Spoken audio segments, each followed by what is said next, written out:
Hyderabad old city అగ్ని ప్రమాద ఘటనలో మృతులకు అంత్యక్రియలు నిర్వహిస్తున్నారు. పురాణ పూల్ హిందూ శ్మశాన వాటికలో బంధువులు అంత్యక్రియలు జరుపుతున్నారు. గుల్జర్ హౌస్ దగ్గర అగ్ని ప్రమాద ఘటనలో 17 మంది మృతి చెందారు.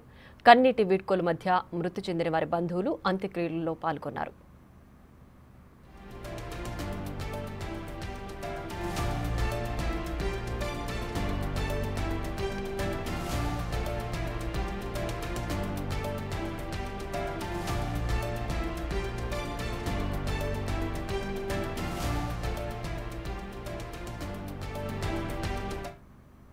దీనికి సంబంధించి మరింత సమాచారం మా ప్రతినిధి సాగర్ లైవ్ లో అందిస్తారు. సాగర్, చెప్పండి, ఓల్డ్ సిటీ అగ్ని ప్రమాద ఘటనలో మృతి చెందిన వారికి అంత్యక్రియలు జరుగుతున్నాయి కదా, ప్రస్తుతం అక్కడ పరిస్థితి ఏ విధంగా ఉంది? సమ్మర్ హాలిడేస్ సరదాగా అమ్మమ్మ వాళ్ళ ఇంటికి తమ అమ్మ వాళ్ళ ఇంటికి వచ్చి గడుపుదామనుకున్న ఆ కుటుంబంలో తీవ్ర విషాదం మిగిలించని చెప్పి ఓల్డ్ సిటీ గుల్జార్ హౌస్ వద్ద జరిగిన భారీ అగ్ని ప్రమాదంలో ఊపిరాడక పొగకి మృతి చెందినటువంటి దాదాపు 17 మంది మృతి చెందినట్లుగా అధికారికంగా అగ్నిమాపక శాఖ అధికారులు చెప్పిన పరిస్థితి. 17 మందికి కుటుంబ సభ్యులు కన్నీటి వీడ్కోలు మధ్య పురాణపూల్ హిందూ శ్మశాన వాడికలో అంత్యక్రియలు చేస్తున్న పరిస్థితి కనిపిస్తుంది. మనం చూడొచ్చు. అయితే ఇప్పటికే ఈ ప్రమాదానికి సంబంధించినటువంటి అగ్నిమాపక శాఖ పోలీసులు కూడా పూర్తిస్థాయి దర్యాప్తు చేస్తున్నారు. ఈ కుటుంబంలో ఏదైతే ప్రహ్లాద్ మోడీ మున్ని వాళ్ళ అమ్మమ్మ వాళ్ళ ఇంటికి ఈ కుటుంబాలు దాదాపు 3 కుటుంబాలు గెట్ టుగెదర్ పార్టీ అయిన నేపథ్యంలోనే వీళ్ళంతా అక్కడ గెట్ టుగెదర్ అయినట్లుగా కూడా తెలుస్తుంది. దాదాపు 20 మందికి పైగా 30 మంది కూడా నిన్న జరిగినటువంటి ఓ గెట్ టుగెదర్ పార్టీలో వీరంతా కలిసి సరదాగా నిన్న రాత్రి వరకు కూడా సరదాగా గడిపిన ఆ కుటుంబంలో తెల్లవారేసరికి తీవ్ర విషాదాన్ని మిగిల్చి వారి కుటుంబాలు వారి బతుకులు పూర్తిగా అగ్నికి ఆహుతైపోయిన పరిస్థితి కనిపిస్తుంది. కన్నీటి వీడ్కోలు మధ్య ఆ బంధువులంతా కన్నీరు మున్నీరుగా విలిపిస్తుంది. ఎందుకంటే దాదాపు 7 మంది ఈ మృతుల్లో 17 మందిలో 7 మందికి పైగా కూడా చిన్నారులు ఉన్నారు. 2 సంవత్సరాల నుంచి దాదాపు 13 సంవత్సరాల వరకు కూడా ఆ చిన్నారుల చూసి చూపేకండి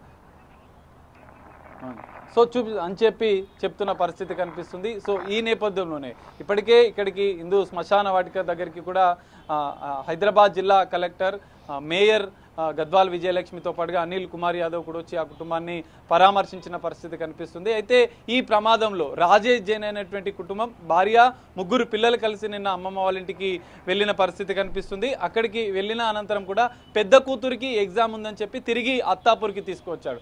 ఆ పాప నిన్న ఎగ్జామ్ ఉందని చెప్పి అత్తాపూర్కి రావడంతో ఈ ప్రమాదంలో ఆమె బయటపడిందని చెప్పుకోవచ్చు. అయితే బెంగళూరు నుంచి ముంబై నుంచి కూడా కొంతమంది బంధువులు, ఈ ప్రహ్లాద్ మోడీకి సంబంధించినటువంటి బంధువులు కూడా ఇక్కడికి వచ్చి ఆ పార్టీలో పాల్గొన్నట్లుగా కూడా తెలుస్తుంది.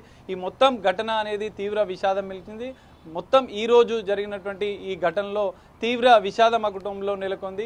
ఈ ప్రమాదానికి సంబంధించినటువంటి ఏసీలో నాన్ స్టాప్గా ఏసీ రన్ కావడం, కుటుంబం అంతా గెట్ టుగెదర్ పార్టీలో ఉండడం, దాన్ని సరిగా చూసుకోకపోవడంతో ఆ కంప్రెసర్ పేలి ఒకసారిగా షార్ట్ సర్క్యూట్ జరిగి తెల్లవారుజామున ఈ ప్రమాదం జరిగినట్లుగా కూడా అగ్నిమాపక శాఖ అధికారులు కూడా ప్రాథమికంగా గుర్తించిన పరిస్థితి కనిపిస్తుంది. ఏది ఏమైనా ఈ విషాదకరణ ఘటనలో దాదాపు 17 మంది మృతి చెందడం అనేది అత్యంత దారుణంగా కూడా ఇక్కడ వచ్చినటువంటి అక్కడ సంఘటనా స్థలాల్లో కొంత సహాయక చర్యలు స్థానికులు చేపట్టిన క్రమంలో కూడా కన్నీరు మున్నీరుగా వాళ్ళ విలిపిస్తున్న పరిస్థితి.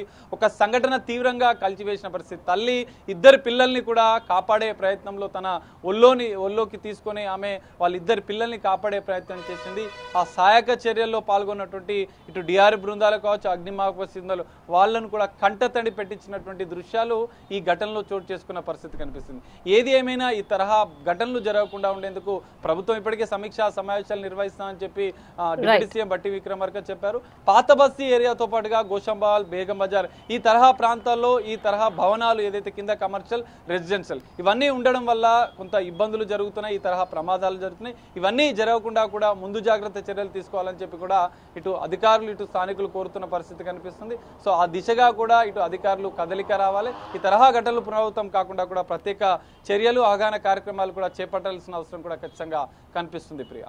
Right Sagar, thanks.